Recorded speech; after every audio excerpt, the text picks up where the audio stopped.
Well, good morning. If you would please take your Bible, turn to Nehemiah chapter 2. Nehemiah chapter 2. We're going to begin reading there in just a minute. We got a few things to take care of before we get there, though. It is a pleasure to be here with you. It's a pleasure to see your smiling faces, not in the year 2020, but in the year 2021. I am thankful to be in a new year. I'm sure you are as well. And I think that all of us are kind of looking at this new year maybe from different perspectives. I think some of us, probably most of us, are looking at this new year with a lot of optimism. 2020 was so bad. 21 can't possibly be worse. But maybe not everyone's like that, right? Maybe some of you are a little suspicious, right? You're looking at 2021 like this. You're not quite sure what's behind that door. It might be just as bad. We just can't tell. And then maybe some of you are just downright cynics and you're looking at 2021 like this, right? You're bringing your weapons to the door because you just know it's going to be terrible. By the way, our very own Jocelyn Ray was the one who created that image. I think she did a good job on that.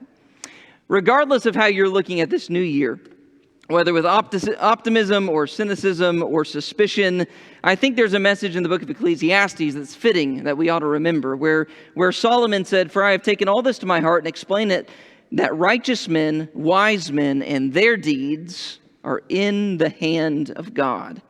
Man does not know whether it will be love or hatred. Anything awaits him." The truth is, brothers and sisters, I can't promise that this year is going to be better than the last, and you can't either. We can't guarantee that. We don't know what's coming. But the important thing to remember is whether it is good or bad, or more of the same, that we are in the hands, all of it is in the hands of a God who works everything together for good to those who love him. And no matter what happens, whether good or bad or even worse, we can be sure that there will be opportunities that are given to us to glorify God, glorify his Son, and glorify his Spirit. And so let us resolve in this new year to do just that. That whatever comes, to use the opportunities we have to glorify our great God. Everything is in his hands. Having said that, I want to kind of get into our lesson, but before I do that, I want to make sure that I mention this, that obviously you've got your family report. I know that many of you are happy to have your family report back. If you'll open it up, you'll look on the inside. We have our calendar for the year. And more than any other year, we want to let you know that these are tentative dates. They're not quite as set in stone as you might imagine. This calendar has dates on here that we are targeting. We cannot promise. We don't know what tomorrow may bring. So we can't promise that these things are going to happen. If last year taught us nothing else, it taught us that sometimes things are out of our hands and we can't control what happens. But we want to let you have that. We want to let you know what dates we are targeting so you can get ready for those. And hopefully, Lord willing, we can engage in some of those great and uplifting and edifying activities this year.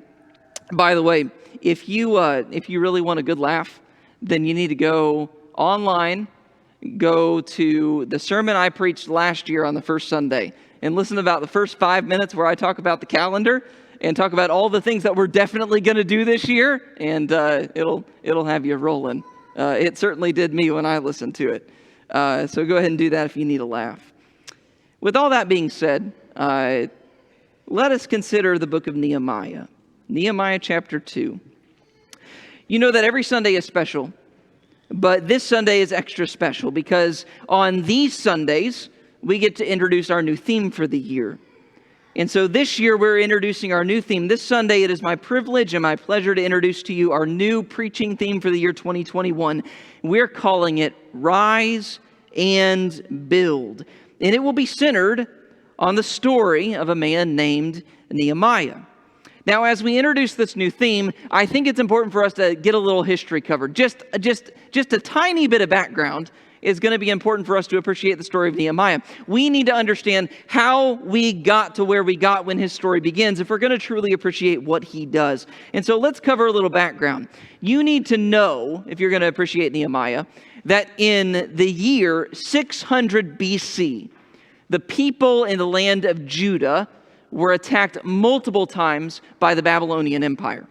Now, they were attacked as a punishment for their sin and their rebellion against God. God warned them. God sent prophets. He tried all kinds of different ways to get his people to return to him, and they would not. And so God sent the Babylonians as a punishment, and they absolutely decimated the nation, especially the city of Jerusalem, the capital city.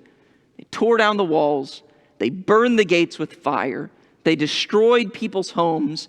They completely unbuilt the temple, the beautiful temple that Solomon had constructed. And they took thousands of people as captives back home to Babylon. Now, history tells us that 70 years later, 70 years after that, the Persian Empire came and they destroyed the Babylonians. And when they did that, they freed the captives that Babylon had taken. And so God's people were finally free to go back home to Judah, to Jerusalem. And many of them, 70 years later, elected to do that. We learn in the book of Ezra about a guy named Zerubbabel. Zerubbabel was the first man to bring a group back, and he brought people back so that they could rebuild the temple of God. That's a good first project, isn't it? Rebuilding the temple so you can restore worship. I'm not going to read those verses. I know some of you are looking forward to me saying those names, but I am not making a fool out of myself this early in the year. Just so you have that reference, Ezra 2, 1 through 2, that talks about Zerubbabel going back. Then in Ezra 7, it talks about another group that went back with a man named Ezra. Ezra was a scribe. He knew the law of Moses very well, so he went back to Jerusalem so he could restore the obedience of the people. He taught them how to observe God's laws and instructed them to do things that they hadn't done for years, and he led a great spiritual revival. And so after the captives were released, many people went back in order to restore and rebuild that broken city. 90 years later, after the captives are released, we are introduced to a man named Nehemiah. He is a Jew who is living in Persia, and he is serving as a cupbearer to the king of Persia. Now, some people went back home to rebuild Jerusalem, but not everyone did that when the captives were released. Some people had made a comfortable life for themselves in Persia, and so they stayed. And it seems like that's what Nehemiah's family did, because Nehemiah has never been to Jerusalem, and he doesn't know what Jerusalem looks like, and he doesn't know how the people there and how the city are doing. That is, until one of his relatives goes to visit Jerusalem. And when he comes back to Persia, Nehemiah asks him, "How are things going back home?" This is what he says, Nehemiah 1 in verse 3. "And they said to me, the remnant there in the province who survived the captivity are in great distress and disgrace. And the wall of Jerusalem is broken down, and its gates have been burned with fire." Nehemiah learns the temple's been built, the people have homes to live in, but the walls of the city and the gates remain destroyed. So after hearing this, Nehemiah determines something. He resolves something, that he's going to go home to Jerusalem and he's going to fix those walls. So he immediately after hearing this, he prays this wonderful prayer to God that you can read in Nehemiah chapter 1. And then he asks the king for some time off.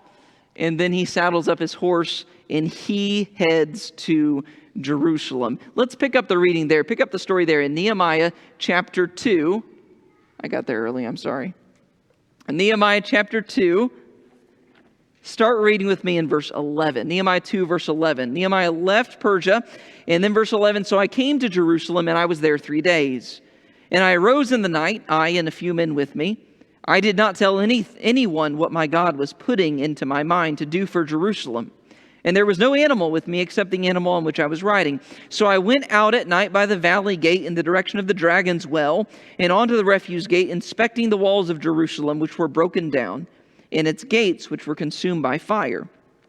Then I passed on to the fountain gate and the king's pool, but there was no place for my mount to pass. So I went up at night by the ravine and inspected the wall. Then I entered the valley gate again and returned. The officials did not know where I had gone or what I had done, nor had I as yet told the Jews, the priests, the nobles, the officials, or the rest who did the work. Then I said to them, you see the bad situation we're in, that Jerusalem is desolate and its gates are burned with fire. Come, let us rebuild the wall of Jerusalem so that we will no longer be a reproach.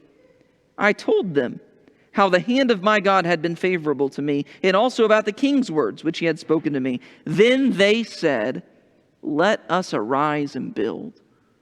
So they put their hands to the good work. As the story goes, after all of this took place, after Nehemiah inspired them to begin building those walls, they finished the walls of the entire city in 52 days. This work had been neglected for 90 years. Imagine that, 90 years. That's like 1930 in our time. Think about that. That's when Don was a teenager. This work had been neglected for 90 years, and they finished in 52 days. It is an amazing story. And our theme for this year comes from that story. Rise and build.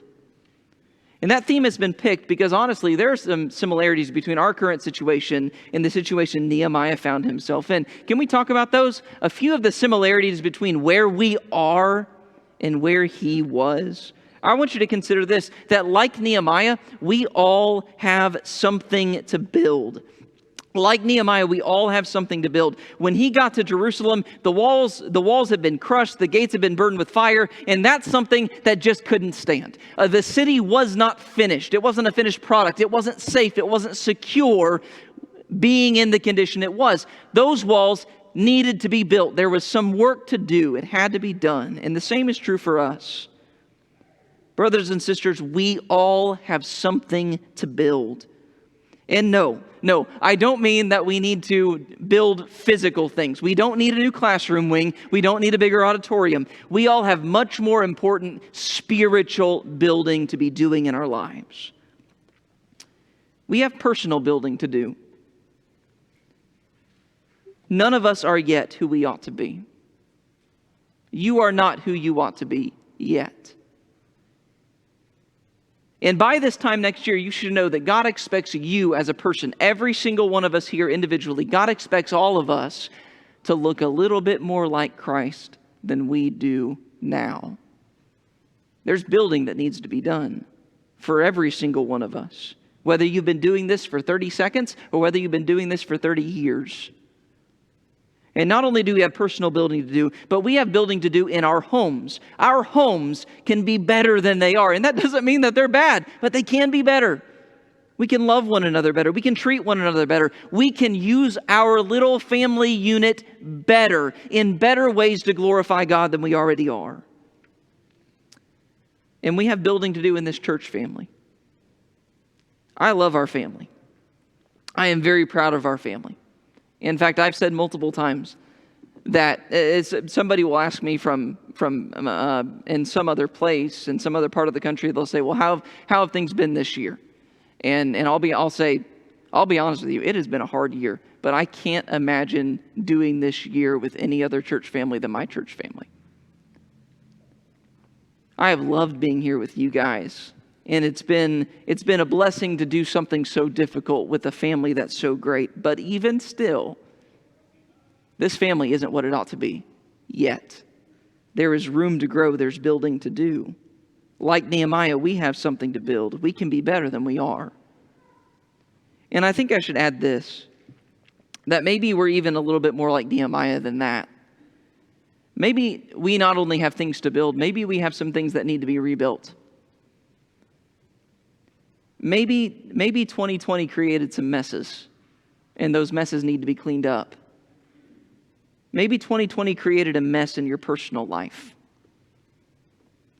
Something got destroyed. Maybe your Bible reading habit took a hit. Maybe your prayer life went up in smoke. Maybe the strain and the frustration of 2020 caused you to lose spiritual battles that you hadn't lost in years. And you need to rebuild personally a little bit. And maybe 2020 created a mess in your family.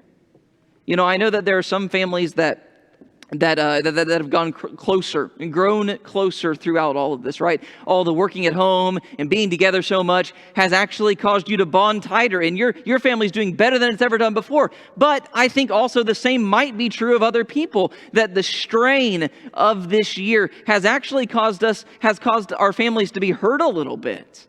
Maybe your marriage is a little strained because both of you are frustrated and you haven't been treating each other as you should. Maybe you haven't been treating your kids with the same love and gentleness and patience that you should. And maybe kids, you haven't been treating your parents the way you ought to. Maybe you've been a little complaining and ungrateful and difficult to deal with. Maybe there's some rebuilding we need to do in our homes. And maybe there's some rebuilding we need to do as a church family too. Maybe there is some place, some way, some hurt feelings over politics or racism or masks. Maybe we've grown further apart as a church family in some ways. Maybe we're not worshiping as well as we used to. Maybe we've gotten a little distracted from what our true mission should be. Maybe there's some rebuilding to do here too. But regardless, whether that's true or not, we all have something to build, just like Nehemiah. And let me say this as well, that like Nehemiah, we aren't starting from scratch. Look, when Nehemiah got to Jerusalem, the walls and the gates, they were out of sorts. They were a mess. But there were other things that had been built years before that he could appreciate. The people had homes to live in. The temple had been constructed. Ezra had come and led a spiritual revival, and that was good. Nehemiah wasn't starting from nothing. He wasn't starting from scratch. And we have to appreciate that neither are we.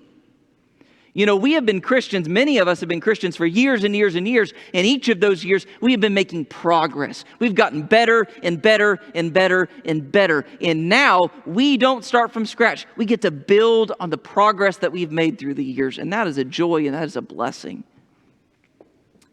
You personally have a good foundation. You get to build on that. Your home has a good foundation. You get to build on that. This church has a wonderful foundation. And we get to build on that.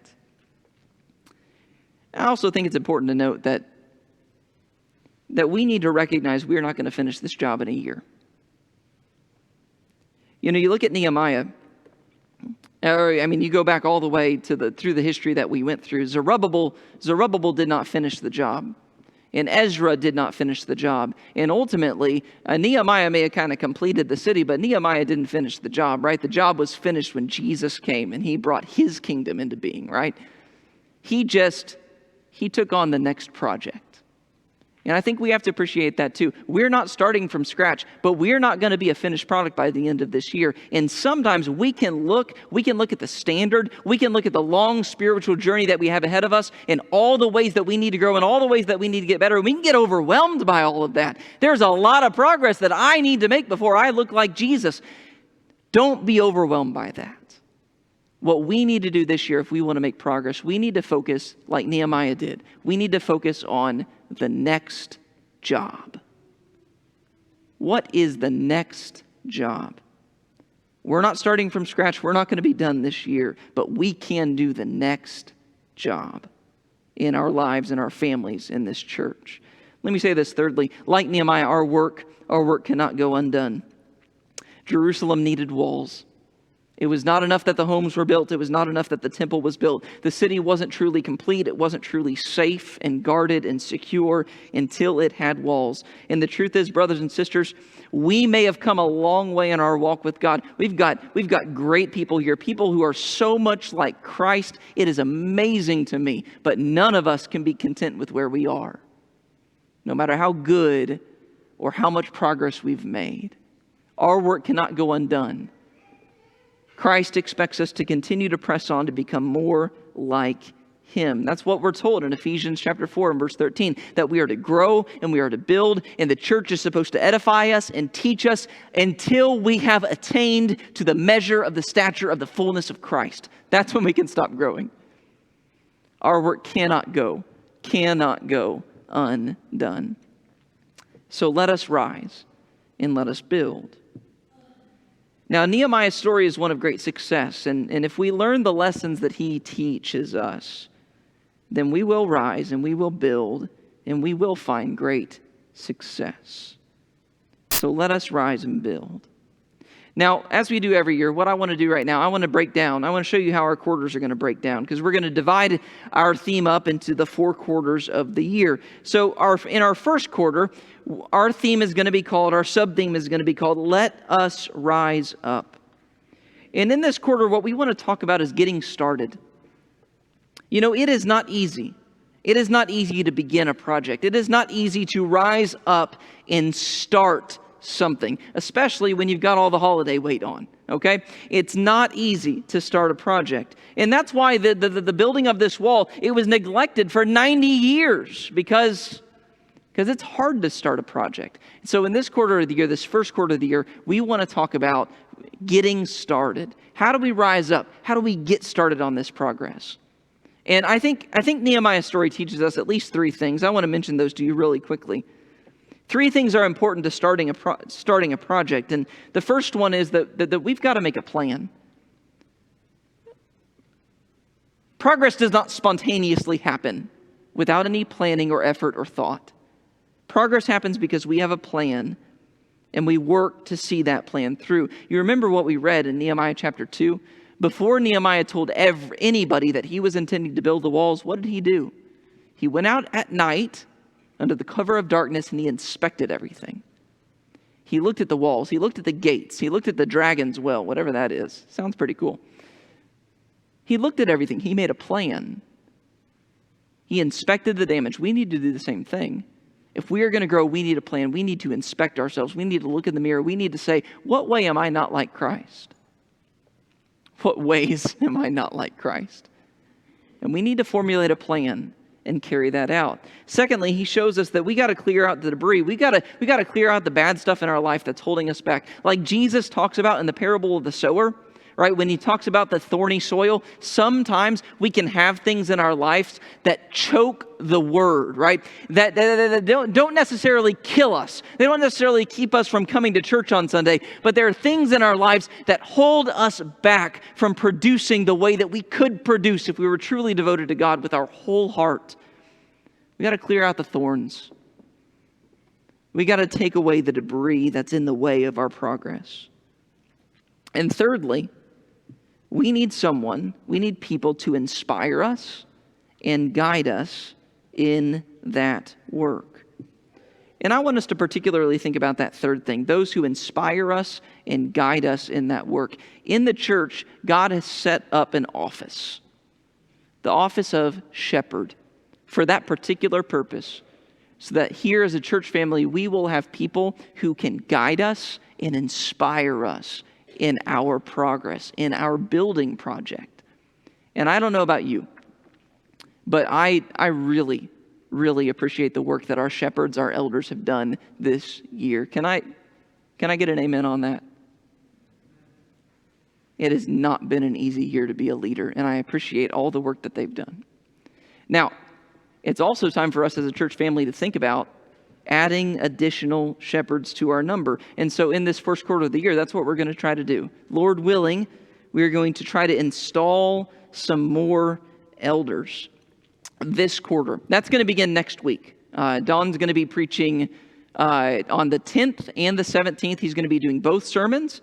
He's going to be doing both services both those days. He's going to be doing 4 sermons total, which means this audience is going to miss 2 of those, because it will be at the 9 a.m. hour. So I encourage you to make sure you go online, you listen to the 2 sermons that you miss, because it's a very important process adding new shepherds, and we want to be as well informed about that process as we possibly can. So I encourage you to do that. But we're excited. We're excited about rising up, installing some more people who can guide us and shepherd us as we go about the work of building. Our second quarter is going to be called The People Had a Mind to Work. In Nehemiah 4 and verse 6, when the people were halfway done with the walls, the text says this: "So we built the wall, and the entire wall was joined together to half its height, for the people had a mind to work." And that's what we want to be like. We want to be the kind of people who have a mind to work, people who are motivated, people who are not content to leave things halfway done. We need to remember that the status quo in our lives is not acceptable. And so in this quarter, we want to talk about how important it is that we maintain that growth mindset. And we want to talk about how we can stay motivated to make sure that we grow continually as Christians, as families, as a church family. Our third quarter is going to be called, Do Not Be Afraid, Remember the Lord. Now, some of you do know the story of Nehemiah very well, and you know that in the story, Nehemiah's job wasn't a walk in the park. It wasn't without obstacles, right?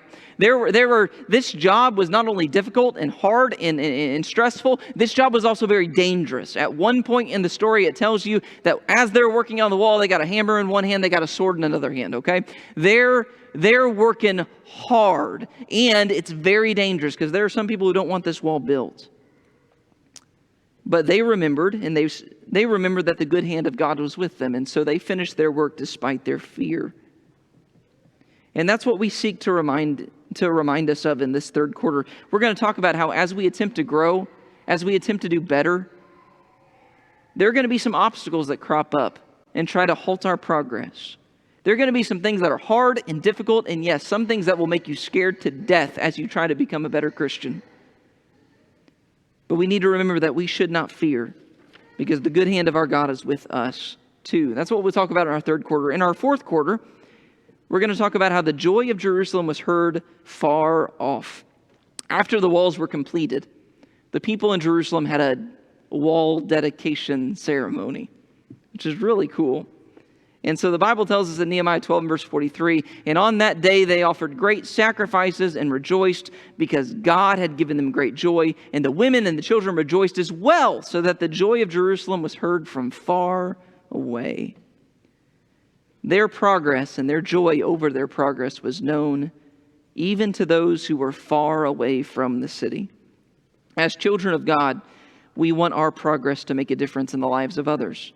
We want our children to be inspired by our progress. We want the lost to see our good works and glorify our Father who is in heaven. And so in that last quarter, we want to talk about how our progress is going to help others and change the lives of other people too.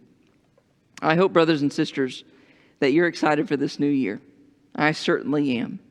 I hope you're excited to rise and build. It is something that we cannot avoid, something that we absolutely should do.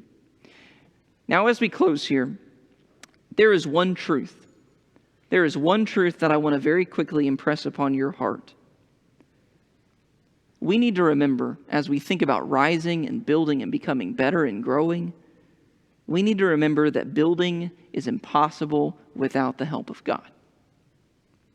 Building is absolutely impossible without the help of God. That's something that Nehemiah very clearly understands. He communicates that in his book, Nehemiah 2, verse 18. I told them how the hand of my God had been favorable to me, and also about the king's words, which he had spoken to me. Then they said, let us arise and build. So they put their hands to the good work. Nehemiah recognizes, brothers and sisters, that his success is attributable to God. He knows that without God, no progress would be made. He knows that he is only where he is because the good hand of God has been upon him. And that phrase, the good hand of God, that's not just in Nehemiah. That goes all the way back in the story of Esther. I did that in the 9 a.m. too. That goes all the way back in the story of Ezra too. That phrase is all over that book if you'll read it. All of this restoration history, the rebuilding of Jerusalem, from the temple to the people's homes, to the spiritual revival, to the walls being built, all of that, what's communicated is that nothing of this is possible without God. That the only reason any of this is done is because the good hand of God was with them. That's the only way progress can be made. And I think when we think about rising and building this year, we need to appreciate the same truth, that building is impossible without the help of God. The words of the psalmist in Psalm 127 ring true today. Unless the Lord builds the house, they who build it labor in vain. Unless the Lord guards a city, the watchman stays awake in vain. Without God, you will make no progress as a person. Without God, you will not build a better home. Without God, we will not make progress as a church family. The only way to rise and build successfully is to rise and build with the good hand of our God upon us. Now, having said that truth, I think there are two applications that we can extract from that, two things that we need to do this year. And the first thing is this: brothers and sisters, we must seek God. The way that we get the help of God, the way that the good hand of God comes upon us, is when we reach out to Him in prayer. We cannot expect that any progress is going to be made this year without prayer, without the help of God. We need to pray this year like we've never prayed before. Will you resolve to do that with me? To pray, to seek God's help, God's power, like we've never prayed before. You know, the book of Exodus, there's an interesting story.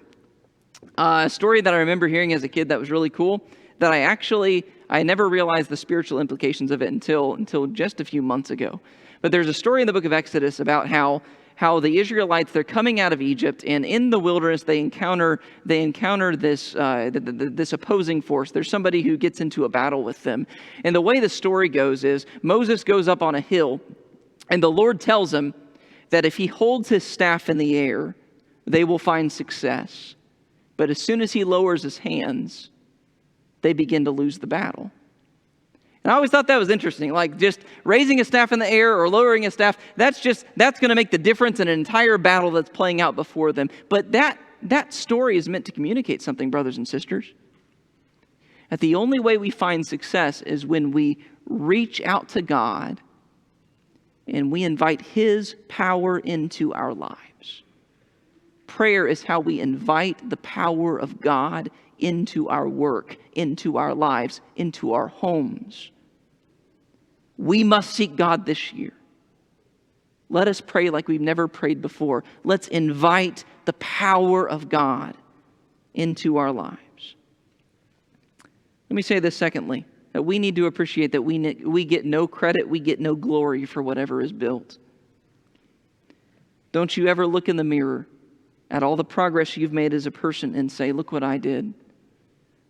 Don't you ever look at your family and the great way that your marriage has gone, the great way your children had developed, and say, look what I was able to do. Don't you ever look at this church, the size of it, or the spiritual progress of the Christians in it, and puff out your chest and say, look what we did. Don't you ever do that. Look what God did. Look what God did. He gets the credit.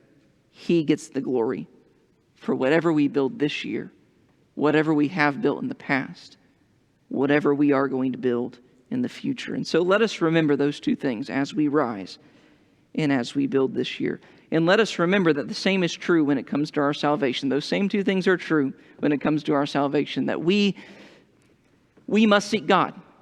We cannot be saved because we are good. We cannot do enough good works. We cannot merit or credit or earn our salvation. The only way we're going to be saved and spend eternity with God is if we seek salvation through Jesus. And when we've done that, we need to remember that we still get no credit.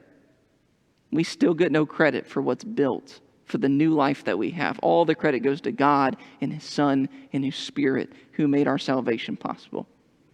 The Bible tells us that if we want that salvation, there's something we have to do to seek God. The Bible tells us very clearly that if we want to be saved, what we must do today, we must believe that Jesus Christ is the Son of God.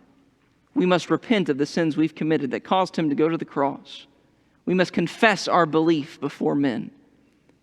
Then the Bible says we must be baptized in water in order to have those sins washed away through the power of Jesus' death and resurrection.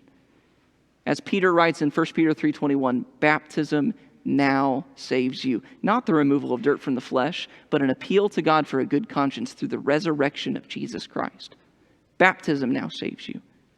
So if you need to seek God's salvation right now because you haven't done that yet, we invite you to come to the front. We'll talk about it while we stand, while we sing.